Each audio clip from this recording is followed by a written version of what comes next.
ports whenever it happens, so that there will be less pressure at the Rameswaram region.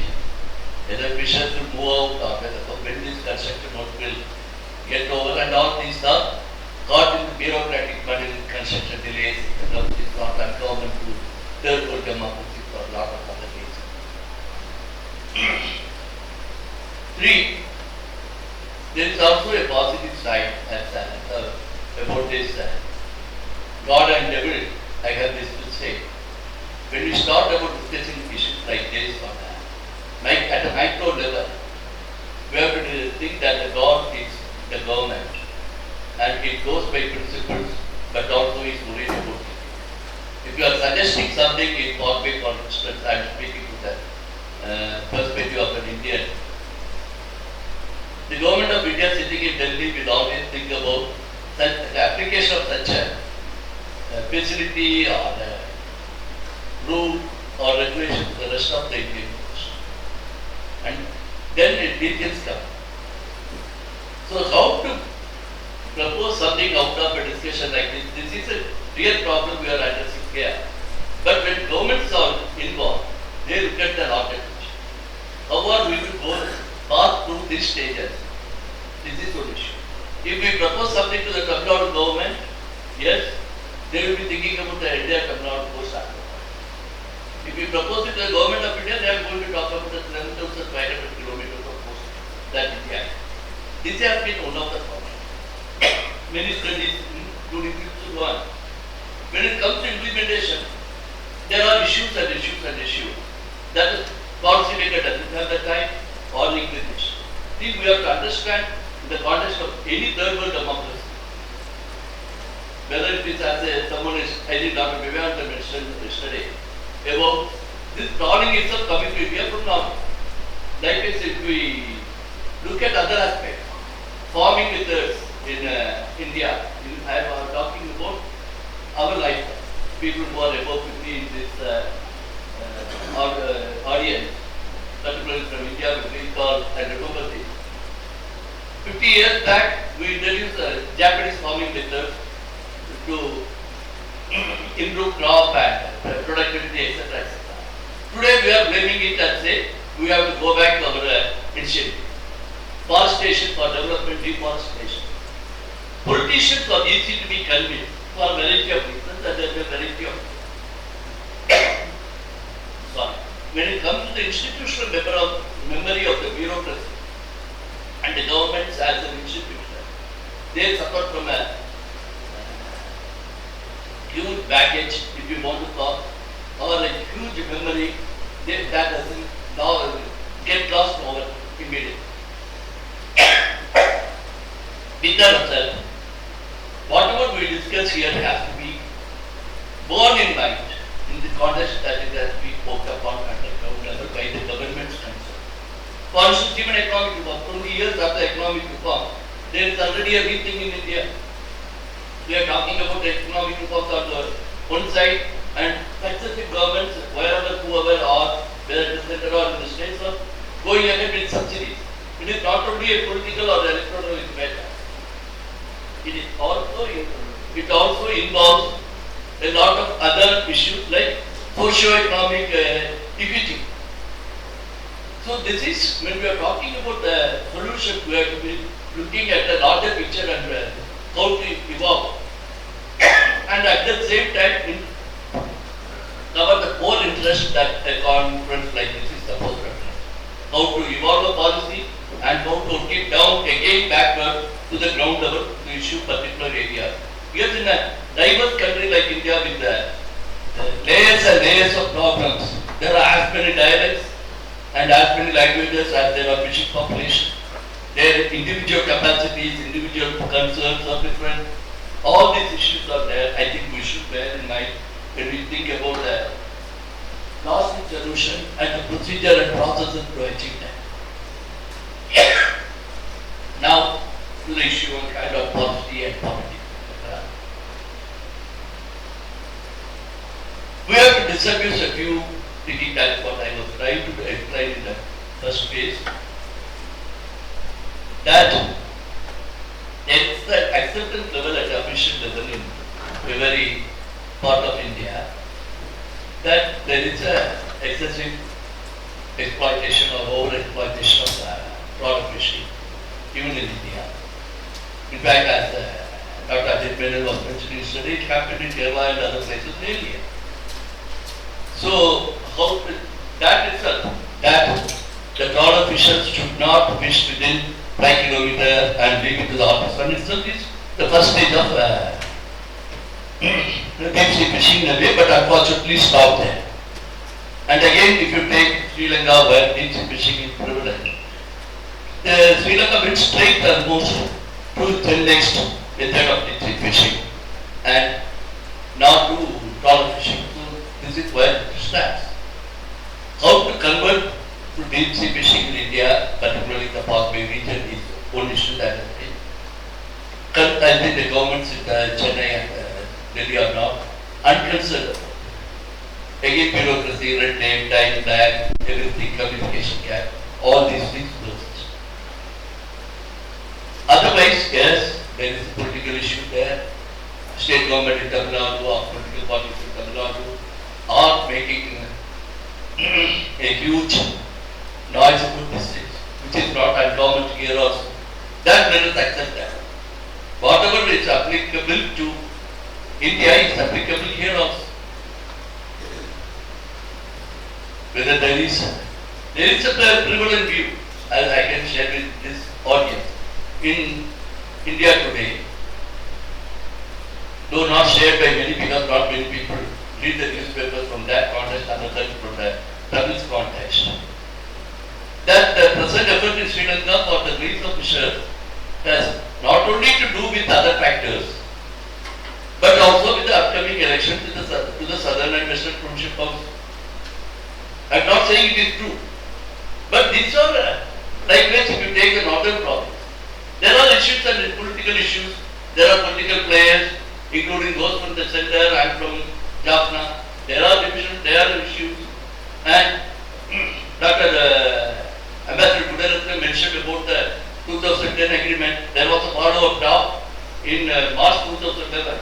The Tamil Nadu government of the day facing political problem, elections in May that year for the state assembly, quietly sent a 7-member delegation. The delegation could not move forward for two reasons. One, the Tamil Nadu side had to admit that they couldn't stand by the commitments made on withdrawal of trawlers or whatever other commitments were made under the 2010 agreement. Second was the presence of a political leader, sitting minister, in what was essentially an NGO meeting. The minister from Sri Lanka sat there. So no fisher could talk anything. They had coffee and cashew nuts and that. So let us not make one side the victim of, the villain of the case. This is the political issue. What we should be attending also. Maybe the team that works on all these issues should have a political analyst from both countries to what is portable solution to stop it.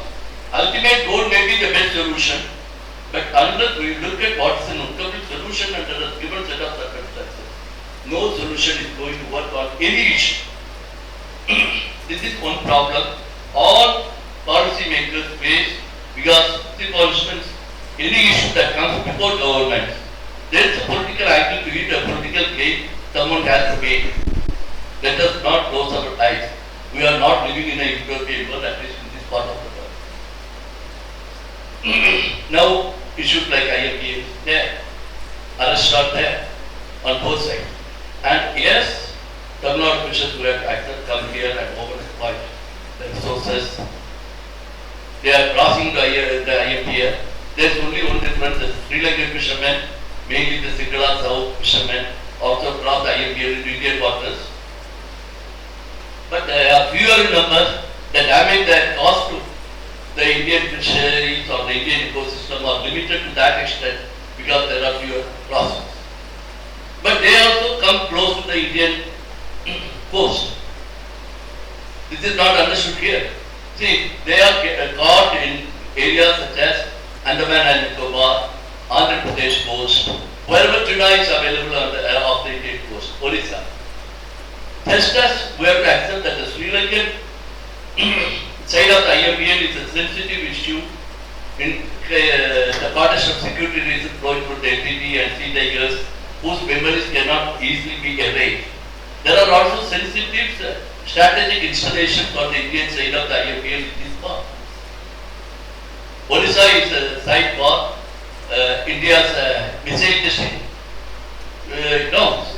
Andhra Pradesh, they have the Sriharikota rocket launching pad there. Then there is Eastern Naval Command is there.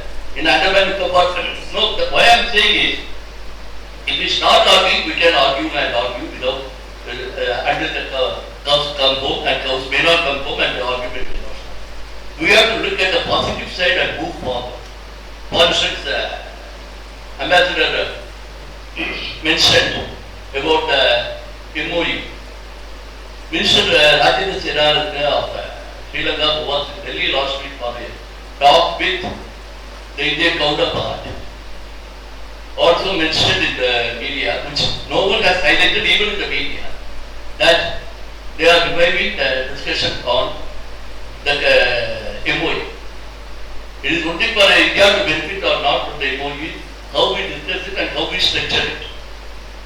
It doesn't say anything about allowing Indian fishers to fish in Sri Lankan waters. It only says that helping Sri Lanka develop. Just as India helped Sri Lanka develop the housing project in the post-war context. It has been looked at the post-war context. Though it was mentioned in 2008, it was not very well known at that time that the war would end and in favor of the government in 6 to 8 months, 6 months to a year or so. So it was contextually to that. Just as tractors were given and other things, when the Indian Foreign Secretary Rajat Patai came here in 2012, he mentioned it of in a press conference of some other audience. He mentioned that government of India is ready to donate fishing equipment and vessels for the war-affected fishermen in northern Sri Lanka, just as it has donated houses and tractors. There was some kind of a revulsion here. So India has not followed it upon that. Let us not confuse these various aspects. There are layers and layers and layers in a small area like Parkway. IMBL is there. That's a big issue there.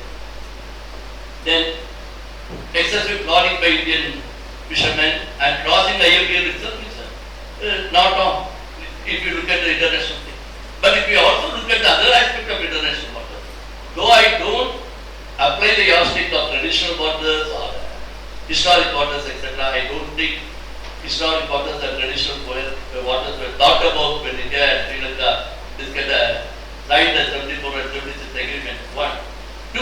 Historic waters are historic waters only when there is no two independent nation. And we are talking about the history that 2000 years ago, we are talking about post-independent nations and the post-Second World War nations, how Committee of Nations come up and all that.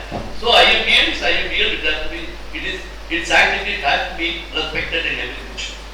At the same time, if we are going to argue, again for argument's sake, in countries, other countries, as participants in organized fishing conference in Delhi would recall, there are examples of international, this areas like this historic waters being shared through proper agreements between fishers from two countries where governments are enforcing them. All these things are also there. Only difference is all these agreements provide for government intervention against over-exploitation. There have been instances, as was quoted there and even other times, of the respective governments taking off loads of fish from boats and going back into the sea just to teach the lesson. Whether that kind of thing will happen even if there is a, it was done by the host government, not by the other government. If my fishers are doing an over-exploitation in somebody else's water, when they come back, my government proceeds. There is a regulatory mechanism, there is an evaluation mechanism in those countries. But even if the MOU provides for the facilitation of fishing between the two countries, I doubt whether India and Sri Lanka have the capacity and political will and bureaucratic setup to enforce it at the ground level. So the alternative again, for other reasons also, is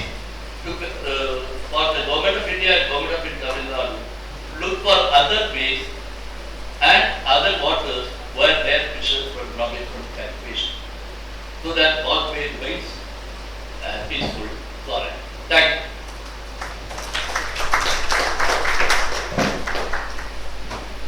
So thank you, Mr. Satyamurthy. What I propose is that first we have, let's say, maybe 15 minutes discussion on the aspects of international relations, and that we then also involve the speakers from the pre-tea session.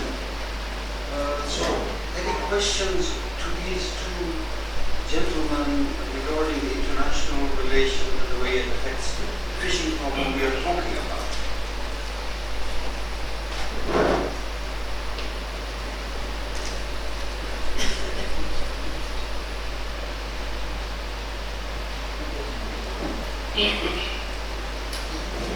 Any speakers, questions, comments?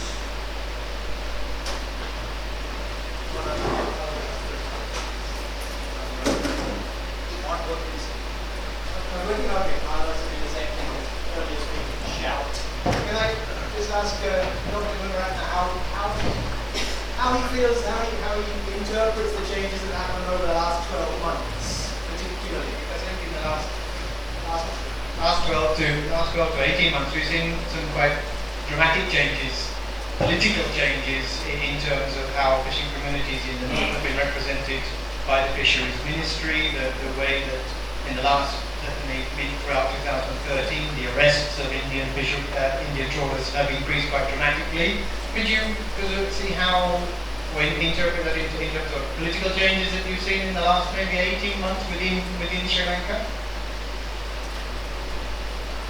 What are the key things that have changed politically maybe in the last 18 months that have given rise to the sort of new impetus or emphasis that's been given to the government's response to this? As you said, if you go back to 2008, during the conflict, Basil was quite happy to cede Sri Lankan waters to Indian boats to come and fish here. And in the last 18 months or so, completely the opposite opinion has been given by the government, and Rajitha has been really strong in saying that Sri Lankans will fish on the Sri Lankan side, Indians will fish on the Indian side.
buying service here. The unpredictability on the European side is matter of we really don't know what motivates it.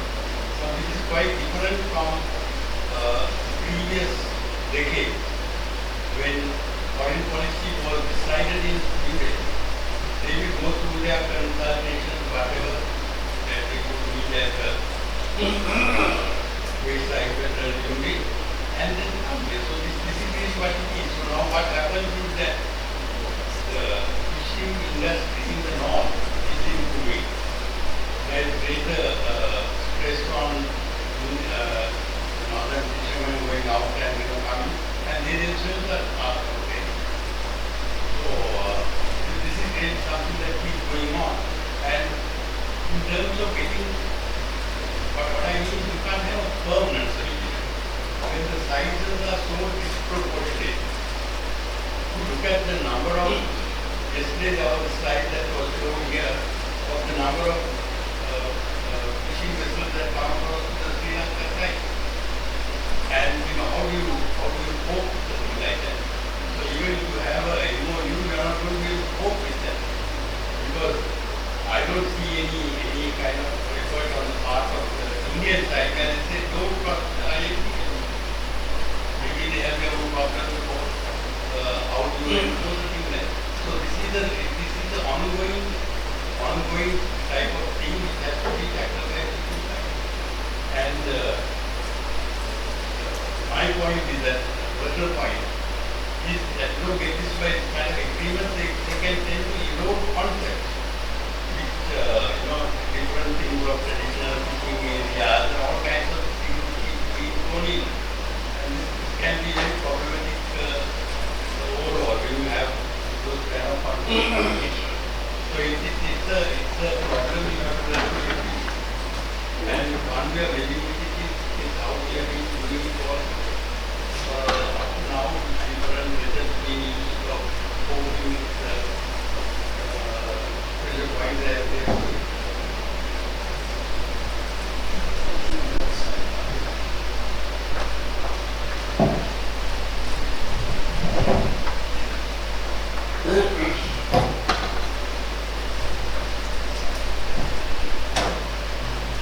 Yeah, I'm also trying to think about this problem, in terms of, at one level, as you say, maybe Sri Lanka is a small country and anything can be done with. On the other level, if you look at the fishing community in the north, it also seems like an extremely small community that gets ignored by everyone within Sri Lanka, right? So if you start from that point of view, Basil Rajapaksa's agreement in 2008, or there is kind of concern among the fishing community in the north that they are just a pawn that will be used on Indo-Lanka relations. So maybe in the lead up to Geneva, it becomes a card that gets played.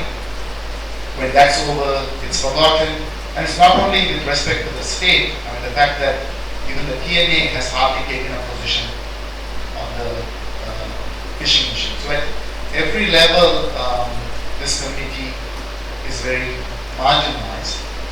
And I mean, even Tamil Nadu, which has been making a lot of noise about the situation of the Tamil community in Sri Lanka, it's I would say quite hypocritical on this issue. So, and that's why my concern is that whether we can only look at this as a foreign relationship between two states, or the complexity is that it's working, that there's a structural problem politically between the power of the fishing community, Tamil politics, and Sri Lankan politics, how it's dealing with it.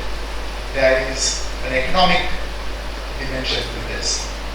And I think some people have been advocating as why the need for a multi-level approach, that fisher-to-fisher talks, possibly even political talks between the provincial council and Tamil Nadu government to bring about some clarity on this issue, so that Tamil politics on both sides have to become very clear about this issue.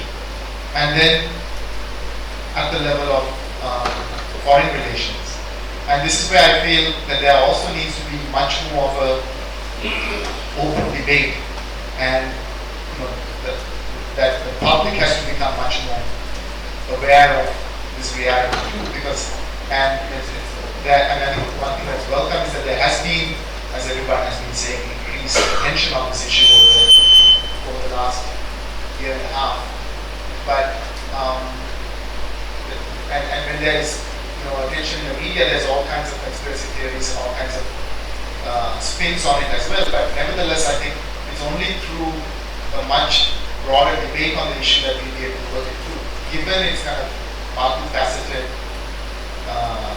And that's why I think we also keep getting to we think we are making progress, but then that there's sooner or later that another hitch comes. So I'd like to share Satyajit's optimism, but unfortunately, we seem to be always getting close to a stage, and then there are setbacks as another dimension of it gets overemphasized. You want any comments? A comment? Would you like to react?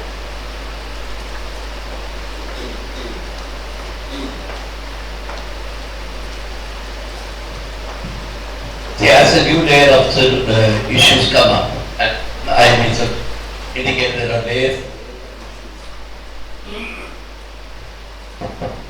and layers of issues in this, and there will be layers and layers of solution. As Akhil correctly pointed out, TNA has not taken a position. It will not, as long as they drink issues on the burner. They are talking about power revolution, for instance. They have a fisheries minister, but he is talking about everything else other than fisheries. We have seen also the minister for environment or something, right? So these are issues that we have to learn to live with it. This is precisely why I said we have to look at solutions that are pragmatic and implementable. There is no utopian solution will work in any country, particularly particularly in South Asia or in third world. Ambassador Gunnar was mentioning about US and Obama and all that. Sri Lankan government deals only with the government of India. It is the problem between government of India and the government of Tamil Nadu. That we have to understand. Right? Two, about Akhil's suggestion for the provincial governments, the two countries to start discussing. That would, in my personal view, with the experience, with the little experience that I have got with the political leadership in this country and in India, I think that will complicate matters further. The respective central government should be talking to their provincial government. Here I don't think that is happening. Minister Ajit said that went to Delhi. There one interesting thing has happened again, which has been taken, has not been noticed. For the first time, the government of India fisheries minister got involved. MEA played a second. That is to say, make it a fisheries and fishing related issue rather than a diplomatic law every time. Only when the concept if you take the government of India has not been fishing between India and Sri Lanka in the last 30-40 years. Every time some trawler is held or some fishers from Tamil Nadu or Pondicherry are arrested, then the courts start buzzing and all that. Once that is over, everyone will be. There is no continuous policy there is no continuous contact here also. This is the problem. Unfortunately, during the war years, unfortunately, one thing happened. Every time there were arrests, let us accept that even before war, there was this kind of crossing and there were this kind of misunderstanding, fights in the middle of the sea between the Tamil Nadu fishermen from the two countries. That is not forgotten. Unfortunately, our memory seems to be too short on this issue. Government of Sri Lanka was arresting people. The Navy was arresting the fishermen from India for different reasons, purely security concern. But they would be released by evening. 100 boats. There was an instance, I think it was just 5 days before 2008, November, Diwali. Diwali was on Thursday, Wednesday or Thursday. On the previous Friday, about 98 boats were killed. But by that evening, they were released.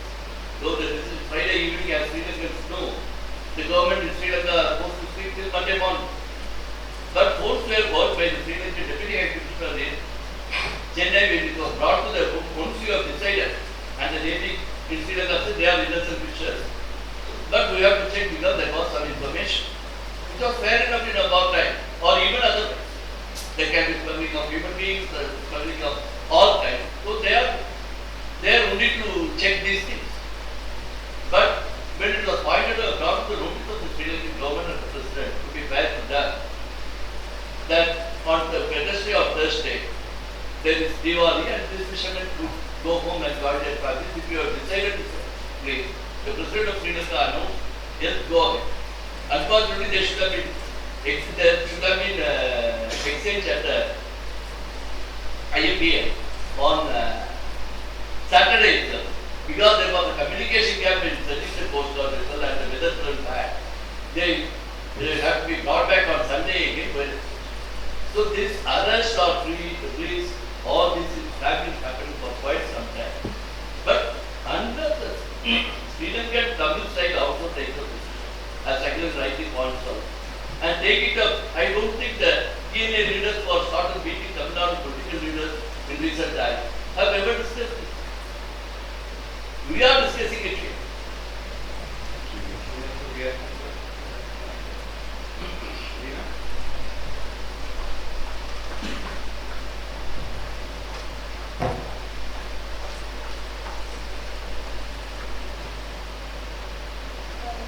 Question to Dr. Gunaratna and Mr. Satyamurthy, and if possible, if Oscar and Mr. Vivekanandan can also comment.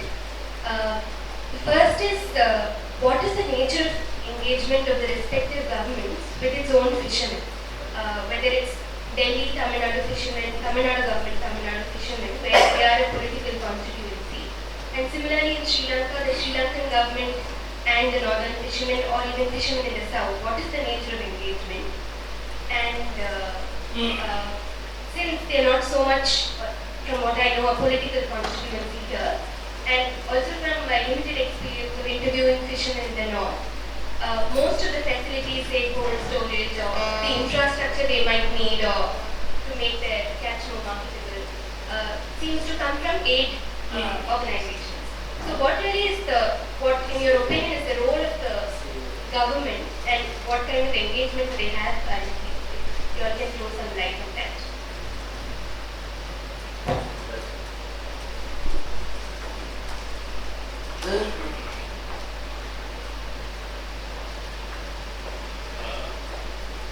I know in my experience of this, of dealing service dealing with the Fisheries Ministry. The Fisheries Ministry is in contact with several groups in the south, which are fishing communities, and I think I would call them strong communities where there is regular input to the Fisheries Ministry, and the Fisheries Ministry also consults them.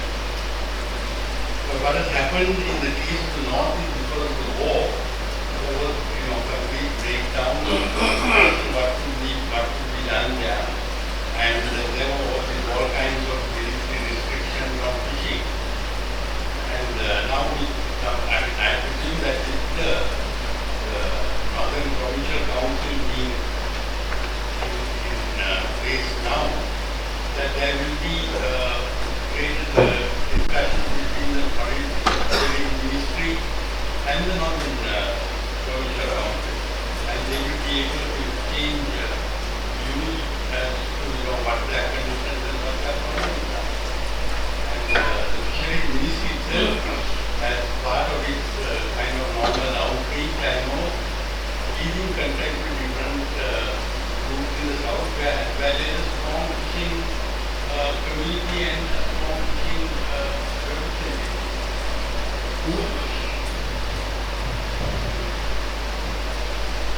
Speaking for India, I think at the state level it is one way that yes, people understand this thing. The more the government talks to the fisheries officials openly, that itself would suffice. But unfortunately, that is not happening in all levels and all sides. Only when there is a crisis and when it centers around the arrest and release, people come. This is the old problem at the state level. At the central government level also it is few and far between, but still there are informal contact with the fisheries people. For the simple reason, under the Indian Constitution, fishing is a agriculture, but the transfer group level thing is at the state level. And two, as I was mentioning about Mr. Ajita, his counterpart there are two issues. One, only now it is slowly happening. We just begun to happen. Otherwise, NDA is not in the game of talking about fishing and fishing development. They are there to as firefighters. So now that the fishing agriculture ministry, there again a problem with the Indian central government. Fisheries is a department under the larger agriculture ministry, where the ministry and the minister have got a good task for active approach. Recently, I suggested that there should be a lot of people in Delhi, that there should be a fisheries or maritime ministry at the national level. And I hope that this new government in Delhi takes it up. Only then there can be a real problem. Thank you. Vivek, you want to comment?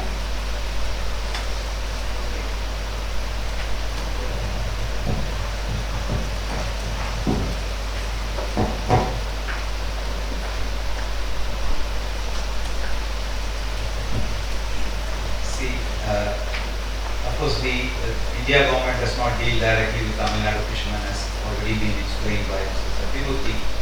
The Tamil Nadu government and the Fisheries Department of Tamil Nadu has very close contact with the fishermen groups across the state. Sure. In addition, the way that administration is structured, even though it's fisheries is mandate of fisheries department, in practice there is this district administration represented by the district collector, who plays a very important role in the in conflict situations. That's a very crucial thing. So in fact, the Parkway, Rameshwaram being the very hot spot, the Ramanathapuram collector plays a very important role in this thing. He works with the assistant director of fisheries, and they are in continuous contact, along with often police. So there is this kind of a relationship with the fishing communities. Having said that, this close relationship is structured by certain broad, principles, if I may say so. So far, no government has given a very clear message. The Tamil Nadu government, the different parties have been grouped, saying that you guys don't cross the border. They have never said that, and they have been reluctant to take a political stand on it. So the government, the political parties, and which includes the party which is ruling, and therefore the government, are locked into two positions vis-a-vis Sri Lanka, which makes it very difficult for them to say anything on this fisheries issues which is realistic and down to earth. One is there is this larger political Tamil issues of political rights of the Sri Lanka Tamils on 13th Amendment plus minus all this kind of business. That is one big thing. The second, which has got nothing to do with any of this, this comes from a long harbored grievance, the Kachativu issue. What has happened is the Kachativu issue has got a revival, because it came up in 74. There was a walkout by the DMK after 76 during the emergency, etc. We know there's a lot of disenchantment, but it was not a big issue for a very long time, but it is the fishermen's issue that has revived it. So the fishermen issue is in the minds of the political parties. Either that was a real understanding or it is an artificially created link. It is linked to the fishermen issue. That Kachativu was given away is the reason for the fishermen's problem. This is the logic on which the parties work, and the government also therefore often tends to work on that basis. This means no political party in Tamil Nadu can go public saying whatever they may say in private, that our fishermen are doing something wrong. Their position is whatever they are doing is according to the rights that they have customarily enjoyed. Our Chief Minister continued to talk about customary rights of fishing. So this position means there is no question of a dialogue on this thing in any realistic manner. So all that the government is running around is, the officials, is desperately trying to get fishermen released from time to time, boats released from time to time. This has taken on such a huge, thing that this is the rationale, the real reason for existence of the fisheries department seems to be today to release fishermen in time. And even if they are delayed by 1 day, 2 days, boats have not come, Coast Guard have not handed over. And I still remember when we started this Alliance for Relays of Innocent Fishermen in '97, nobody had any clue in the administration how many fishermen were there. That was the status. Today the issue has got so politicized, and this is now rubbing off in very interesting dimension. We get now news about Indian fishermen who have migrated to Gulf to work in fishing boats there and getting caught in Iran, Iraq and God knows anywhere else. And it is now considered the bounded responsibility of the Tamil Nadu government and fisheries department to get them released. So I am sitting with officials for important discussions. One fellow caught somewhere, anywhere in the world, who happens to be of Tamil origin or a Tamil Nadu origin. The department operations are completely stopped. It's completely in an emergency mode to release fish. So this is the kind of atmosphere that is prevailing in the thing, that nobody is going to go and ask tough questions to fishermen. So this is the basic problem, and I was planning to explain that in my thing. And this is from why many of us are, and fishermen also, even Sri Lankan fishermen, supporting the idea of a fisherman to fisherman dialogue. Only fishermen can tell each other the truth, can say what is the reality. We have a problem of a huge mythology built over this issue, other geopolitical issues, local political issues completely obfuscating the thing, that fisheries issue is not dealt as a fisheries issue, is completely forgotten. While one accepts the symbolism of Sharad Pawar doing it, coming and meeting, the central government I think realizes it, but feels helpless. State government continues to do this myth building. Just if I may add, just notice that as a patient of what you said. So on Sendu budget, the Tamil Nadu government called for meetings of the affected fishing communities in the various districts. Time and again, whenever the government changed it went on. But on this more crucial issue, there has not been one official or formal consultation with any fisherman in any part.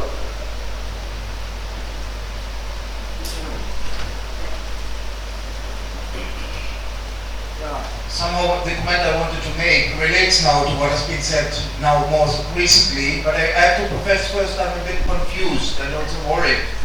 I mean, this is the claim, if I understood you right, Mr. Satya, about Sri Lankan vessels coming close to Indian strategic installations or violating Indian sea space in that way. I'm recalling the days I was radio operator in the German Navy during the Cold War, and we had the Soviet-Russian fishing trawlers just patrolling the 12-mile line, and these ships were bristling with antenna, more antenna than the sea urchin had spines. These were spy ships.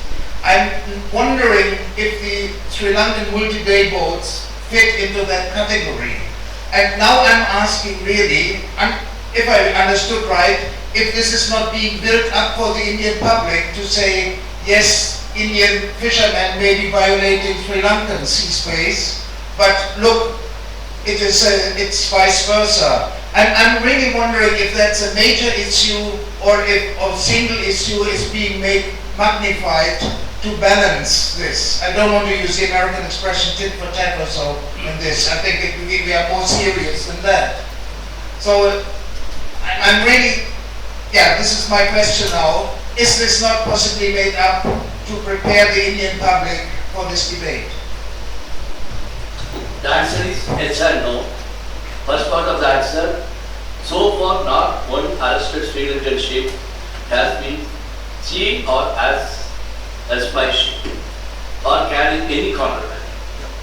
Other than gold, one or two cases may be there, not the kind of security related contraband of any kind. That's the case for the case. Second, this is a further imagination to say whether a case is being built up or not. I specified it in the specific context of if you are going to take there are violations on both sides. And so let us take the livelihood issue of the northern fishermen and stop them. Let us not complicate the matters by bringing in other elements. And three, as you know about the Indian geography very well, we are talking about Ramnath fishermen, as Andhra and Odisha governments, Andaman administration, they are not really bothered about these things.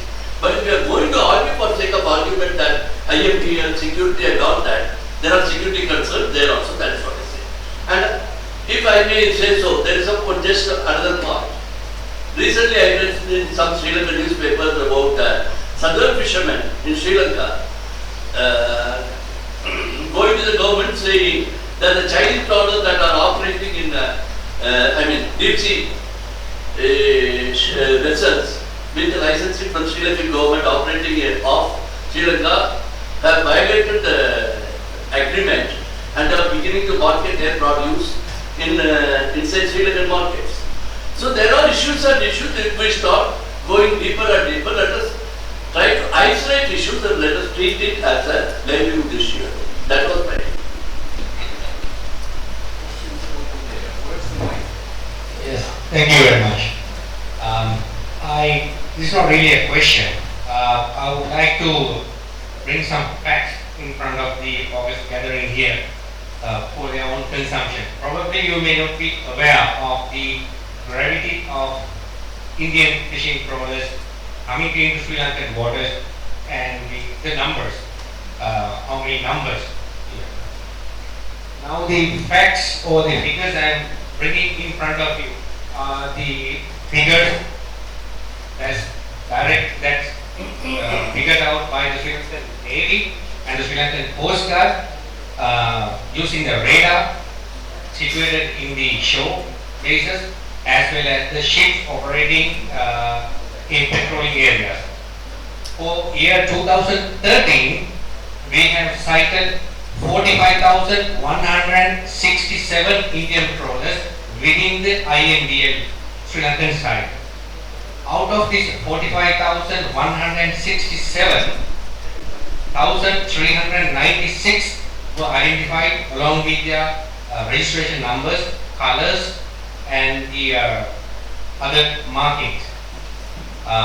Every day, 0:00 hours, that is 8 o'clock in the morning, every day, we are compiling, Sri Lankan Navy headquarters is compiling a report saying the previous day, the number of Indian fishermen or Indian fishing trawlers were sighted, their locations and their numbers, and sent to the Minister of External Affairs Sri Lanka, copy to Indian High Commission Colombo, copy to Deputy High Commission Colombo, and copy to Sri Lankan High Commission in New Delhi. At every quarter, this is getting to one report and exchange and given to the respective location for dealing with the necessary action. Because we are Sri Lankan Navy is not the law, but we pass it to the appropriate location to take necessary actions. For the month of January, today is not the end yet. We have cited 1,701 Indian trawlers within our waters, and 65 have been identified by its number. This also has been informed. And if those who are interested, this is a photograph, this is the picture. The black dots indicates the radar locations, and red dots indicates with the number of the boats, their designated numbers. These are cited on 20th, 21st and 22nd January. These are the locations. Now, we had a little lull period during the large numbers we apprehended last week or during the month of December. But then since after the minister going to Fisheries Minister of Sri Lanka went to India and had a discussion, after the discussion the incoming of the boats has been increased. And I don't think the Sri Lankan Navy acting on its part for patrolling within the IMDL or along the IMDL patrolling and preventing anybody to cross over without approval. With approval, certainly they can come over. So patrolling and preventing engaging anybody, any agent, without approval, I think that is not acting, depriving the national security or bilateral relations between India or Sri Lanka. I think we have the right to do our thing. Similarly, if India arrests anybody crossing into the IMJ with their side, I don't think Sri Lanka has any right to say that, or Sri Lankan Navy or Sri Lankan government has any right to say it's violating or it's disputing the rights. Very interesting thing brought by the gentleman over there, saying that whether Sri Lankan boats engage in spying. That's quite amazing to see that. But we also have been inquired by our friends in India, saying that the Indian fishermen have reported sighting of different colored fishermen on Sri Lankan fishing vessels with different eyes or different hair sort of things on Sri Lankan vessel. And do we carry such people on board? And said, we were sorry to reply them, sorry, we haven't seen anybody like that. So the dimensions are changing. As Mr. Satyamurthy said earlier, Sri Lankan Navy was merely interested about arresting Indian trawlers to check whether they were transferring explosive devices or explosives or warlike material during the wartime. Certainly it was. We were, as somebody said yesterday, we had enough on our plate rather than apprehending Indian fishermen for poaching. Now the task is different. It has become the main part because there is no terrorism or the LTT sea tigers are no longer there. So this we have come back to our own original task of preserving the INDA or the sovereignty of Sri Lanka. The numbers arrested by Indian side of Sri Lankan fishermen gone, I don't have the statistics, but if anybody needs, I can send SMS and get it back to the Navy headquarters. How many Sri Lankan boats arrested by Indian authorities in 2013? But numbers, I don't think it go beyond anything beyond 3 digits.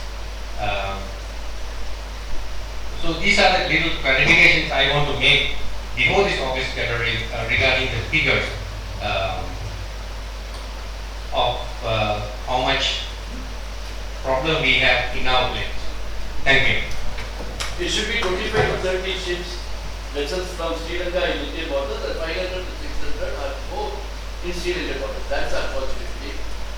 Go ahead with that. There's a question to the rear.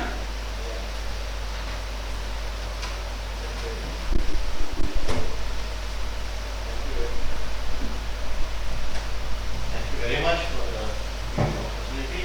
I believe this Satyamurthy in his presentation, the socio-economic problem. In the Sri Lankan context, it's a socio-economic, not only the conflict resolution part, it would be hampered our homeland security as well. So therefore, in a context in our fishing industry, not only hampering everything, the hard-earned fees may affect them for these things. So therefore, another thing is what I heard in the previous district about $5 billion worth of resources going away from the Sri Lanka, which is to be used of our people, which is being deprived. But in the Sri Lankan context, the marine resource is not being exploited to the fullest this thing. Maybe due to the tropical ground of the Sri Lanka, the scenarios and our way of living. So it is not. Now it is becoming another opportunity or a job change. So therefore we need to, and I know that if in a policy making thing, if the people who are going away from the Indian shore to tell that these are going away, you have the, as it says, the radar monitoring, there is a mechanism to inform them. And maybe SMS, maybe something like saying that they are crossing this. So to avoid this, I think if you could do it, since the theme of this presentation or a conference, the conflict resolution, by the way of Sri Lankan side, the Sri Lankan people shouldn't be deprived. I believe the specialty coming northern fisheries and other things. So this is my way. So and You want me to comment on yes, that? because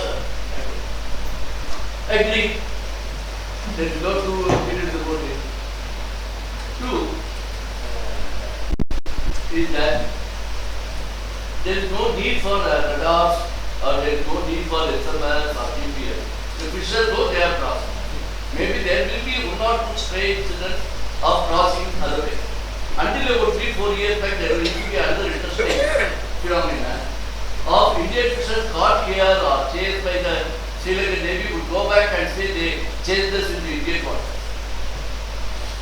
to create a rift between the navies of the two countries.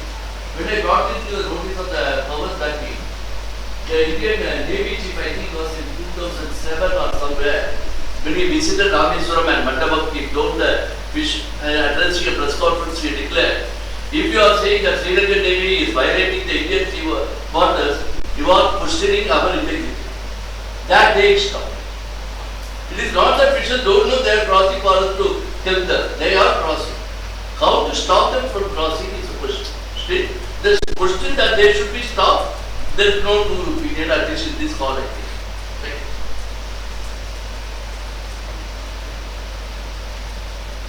So any more questions?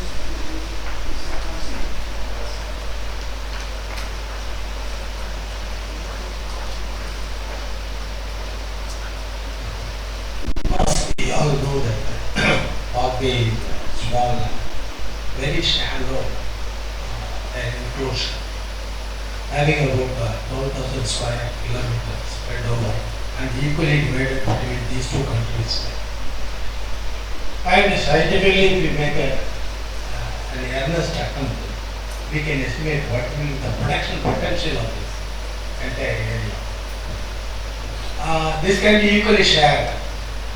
But now, because Indian side, they have got the fishing power much superior. And since there was for some time, there was no fishing on the Sri Lankan side, there has been taking advantage of the situation. They have come and there. And if you make the total estimate roughly, depending upon how much is being exploited by the mechanized sector of Indian side, that comes to the maximum catch of around 1.2 lakh tons. In this 1.2 lakh tons, it has been roughly estimated that it may be the 80% of the production. Roughly, if we say that. You can't exploit 100% of the total annual production. Even if you try, you cannot. So you have to leave something for the rejuvenation of the resource. So we assume that 20% has been left on the Indian side. If you take on the Sri Lankan side, now Sri Lankan side the exploitation is not all that very strong. And if you take the index of pre-war situation at that time, the exploitation was in a better way, in a fully matured way if you take that was about 70,000 tons or something as per the literature available. You can take it as a 50% production. So if you estimate what will be the total 100%, roughly you can say that 3.6 or 3.7 lakh tons only could be the annual production. And we are telling that millions of tons are produced and millions of tons are taken away and all these things.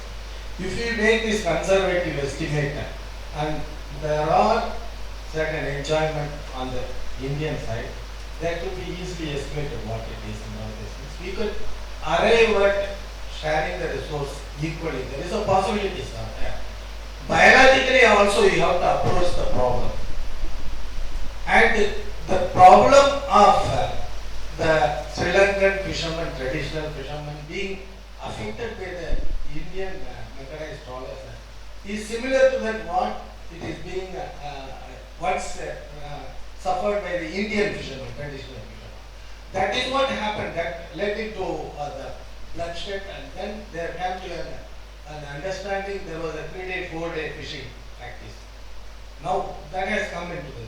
So if you reduce even that kind of violation of affecting the livelihoods and these things, it can be reduced to certain extent. Slowly you can reduce it and bring it under control.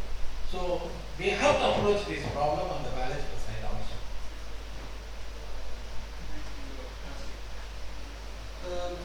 I have the feeling that we are that correct? Is everyone more or less finished with their question? I think then we can thank our two speakers.